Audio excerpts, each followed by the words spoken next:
वन्दे गुरुन् पदद्वन्द्वम् भक्तवृन्दसमन्वितम्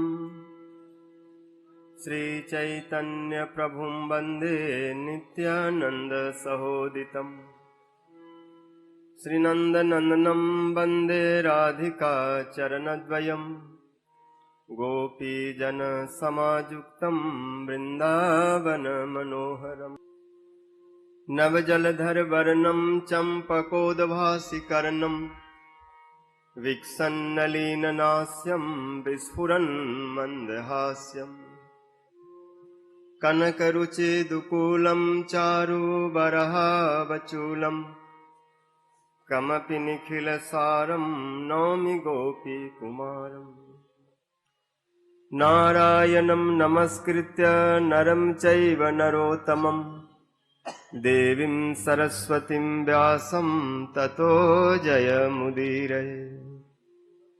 श्रीकृष्ण चैतन्य प्रभु नित्यानंद श्री अद्वैत गदाधर श्रीवासादि गौर भक्तवृंद। हरे कृष्णा कृष्ण कृष्ण हरे हरे, हरे राम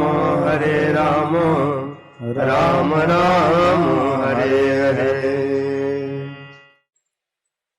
सर्वाग्रे मध्य गुरुपाद पद्म नितला पृष्ठोम विष्णुपाद अष्टोत्तर सत श्री श्री भक्ति जीवन जनार्दन गोसाई महाराज नितला पृष्ठोम विष्णुपाद अष्टोस भक्ति वेदांत नारायण गोसाई महाराज नितला पृष्ठोम विष्णुपाद अष्टोत्तर सर भक्ति प्रमोदपुरी गोस्वामी महाराज तथा समस्त रूपानुगुरु वर्गों के चरणों में अनंत कोटि दंडवत प्रणाम करते हुए हैत की कृपा की प्रार्थना करते। उपस्थित समस्त वैष्णव जन मातृजन सभी के प्रति यथाजोग दंडवत अभिवादन। क्षण भंगुर जीवन कलिका कल प्रात जाने खिली न खिली मलया चल के शीतल मंद सुगंध समीर मिली न मिली। कलिकाल कुठार लिए फिरता तन नम्र से चोट झिली न झिली अरे हरि नाम कहले रसना फिर अंत समय हिली नहीं। इसलिए धर्म पूर्वक भगवान का भजन करो, लौकिक धर्मों का त्याग करो और सारे घर पुत्र परिवार की आसक्ति का त्याग करो। ये सब कष्ट और दुख देने वाले हैं। नित्यार्ति देन बीतेन दुर्लभन आत्म मृत्यु न गिरा अपत्यम आत्म पशु भी का प्रीतिश्चात साधिति। इन क्षण भंगुर और चलायमान वस्तुओं से क्या प्रेम करते हैं। दसम स्कंद का पाठ करिए, साधु पुरुषों की सेवा करिए और दूसरों का गुण और दोषों का चिंतन त्याग करके केवल भगवत चिंतन मनन अनुसंधान अनुशीलन करिए। मद चीता मदगद प्राण बोधयंत परस्परम कथयंतश्च माम नित्यम तुसंति च रमन्ति च तेसम सततयुक्तानां भजताम प्रीतिपूर्वकम ददामि बुद्धि जोगम तम जेन माम उपयांति। फिर क्या था, गोकर्ण जी को प्रणाम करके आत्मदेव निकल गए और धुंधली को फिर बहुत धुंधकारी ने सताया। धुंधली भी कुआं में गिरी और शरीर कांत हो गया और धुंधकारी भी कुसंग में था। वेश्याओं ने गले में रस्सी लगाया, मरा नहीं तो मुंह पर 2-4-10 किलो जलता हुआ अंगार डाल दिया। बड़े कष्ट से धुंधकारी की मृत्यु हुई और वह प्रेत जोनि को प्राप्त हुआ। गोकर्ण जी तो पहले ही निकल चुके थे। जब सुना कि मेरा भाई का भी अंत हो गया तो उनके लिए जहां जहां गए, विशेष करके गया में पिंडदान आदि किए। जब अपने नगर को लौटे तो रात्रि में जब विश्राम कर रहे थे अपने कक्ष में तो उसमें धुंधकारी बड़ा भयंकर भयंकर रूप दिखाने लगा। कभी हाथी, कभी अग्नि, कभी इंद्र, कभी भेड़, ऐसा रूप बनाने लगा।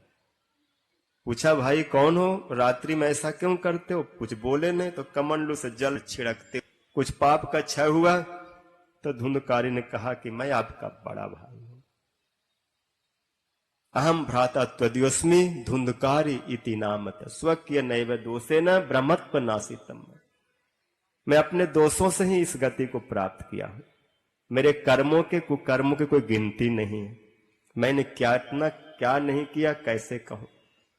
मुर्दों के हाथ का छुआ भोजन किया, कुत्तों को लेकर के घुमा, वृद्धों को अंधों को कुआं में ढकेल दिया और बड़े बड़े कुकर्म किया।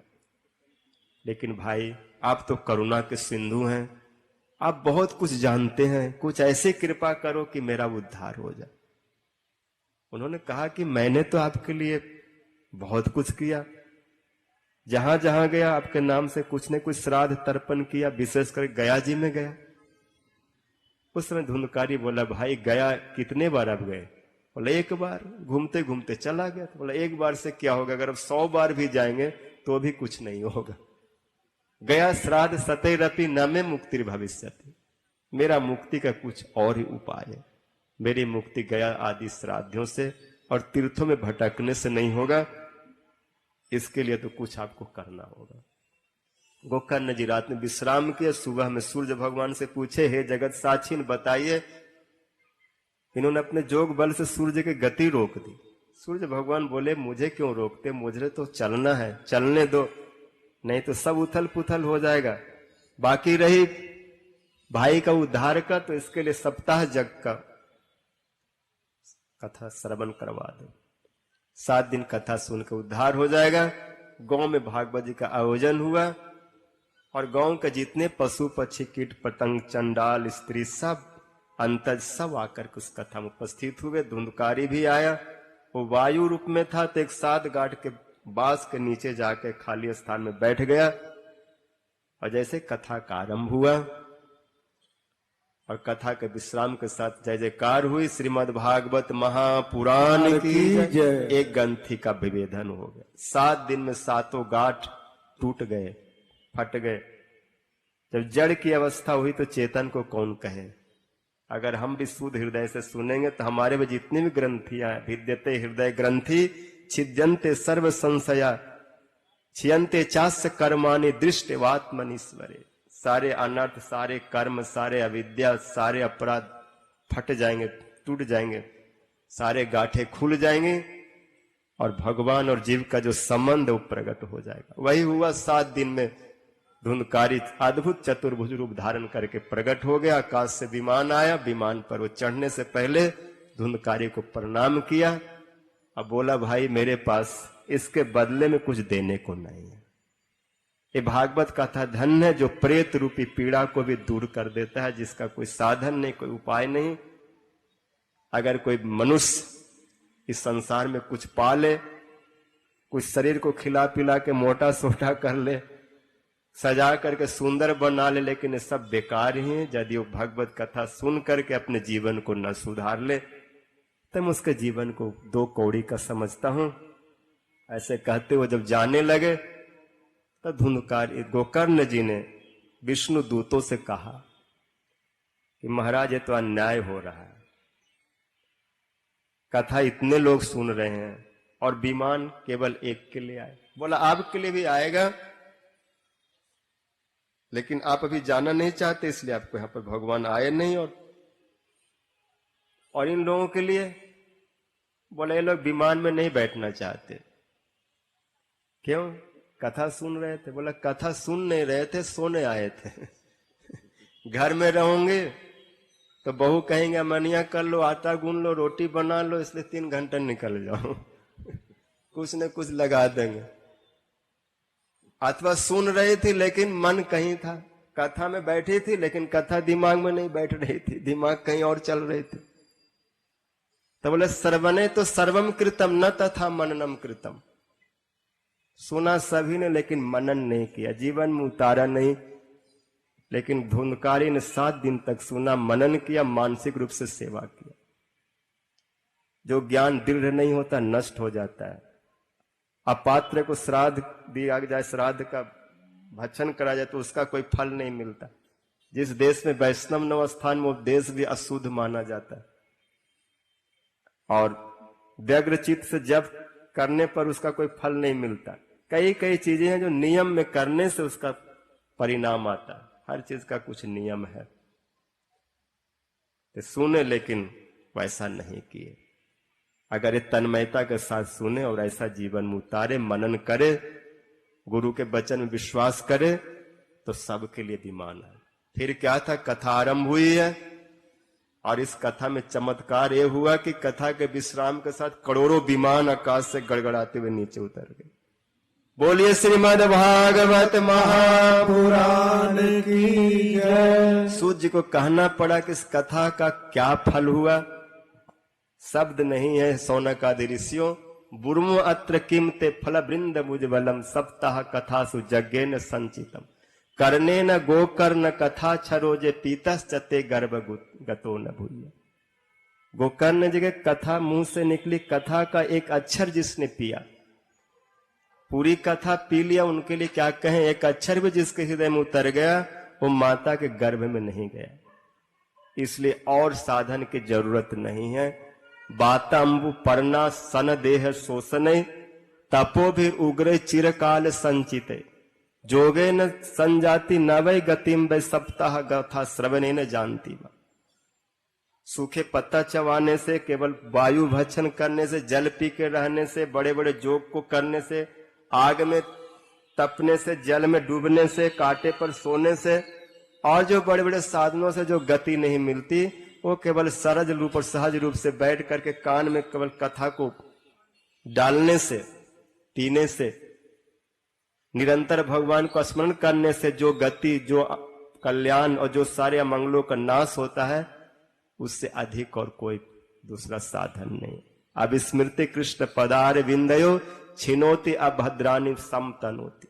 भगवान के निरंतर चिंतन, भजन, मनन, कथा सुनने से सारे अमंगल जाते, सारे मंगल को उदय होता है। ज्ञान, वैराग, भक्ति सब हृदय में आ जाता है। जीव शुद्ध होकर के और भगवान के अभय पद को चल जाता है। पिबंति जे भागवत आत्मना सतम कथामृतम सर्वन पुटेषु संभृतम पुनंति ते विषय विदूषिताशयम ब्रजंति तच्चरण सरोरुहांति। बोलो श्रीमद् भागवत महापुराण की जय। आगे सूत जी ने वक्ता और श्रोता के लक्षण बताए। श्रोता कैसा हो? बोले चातक जैसा हो, हंस जैसा हो, तोते जैसा हो, मछली जैसा हो। चातक केवल स्वाति का बूंद पीता है, जो श्रोता केवल कृष्ण प्रेम के लिए इस कथा को पीते हैं और कुछ नहीं चाहते, वो चातक है। हंस दूध को पी लेता है, पानी को अलग कर देता है, जो सार ग्रहण करते। तोता जैसे सुनते वैसा सुना देते। मछली तन्मयता के साथ आस्वादन करता है, जो कथा में तन्मय हो जाते हैं। ये उत्तम श्रोता के लक्षण है। और जो कथा में चिल्लाने लग जाए, हाय हुल्ला करने लग जाए, दूसरे को बताए ऐसा करो, खुद वैसा न करे, और जैसे ऊंट होता है बढ़िया बढ़िया चीज को छोड़ करके जैसे कांटे चबाता है, ऐसे जो कथा को सार न लेके आसार लेते हैं। और कुछ ऐसे श्रोता होता है बैल जैसे, बैल को खली दे दो, भूसा दे दो, अंगूर दे दो, बादाम दे दो, सबको एक जैसा ही स्वाद लेता है। उसको अलग से कुछ पता नहीं चलता कि इसमें किसका कितना गुण है, बस पेट भरने से मतलब। तो कुछ श्रोता होता है कुछ भी सुना दो सुनते रहेंगे, सब खा लेंगे, तो उससे भी कुछ कल्याण नहीं होता। वक्ता के लिए बोला, वक्ता माने विरक्त हो, वैष्णव हो, वेद शास्त्रों का शुद्ध अर्थ करता हो, मिलावट न करता हो, जैसा वैसा वर्णन करता हो, दृष्टांत में कुशल हो और कोई स्पृहा नहीं, कोई चाह नहीं, कोई मांग नहीं, शुद्ध रूप से भागवत के कीर्तन केवल भक्ति के लिए करता हो, उसके बदले में अगर कुछ चाहता हो व्यापार, तो वक्ता के लक्षण नहीं। जो अनेक धर्म विभ्रांत हो, पाखंड का बात करता हो, स्त्रैन हो और इस प्रकार से दोषों से ग्रसित हो, तो चाहे कितना भी बड़ा पंडित क्यों ना हो, कथा नहीं सुने। इसलिए कहा गया, विरक्तो वैष्णवो विप्रो वेद शास्त्र विशुद्धकृत दृष्टांत कुशलो धीरा वक्ता कार्यो अनिति स्पृहा। अनेक धर्म विभ्रांत स्त्रेन पाखंडवादिना सुस्त शास्त्र कथा उच्चारे तजस्ता ते यदि पंडिता।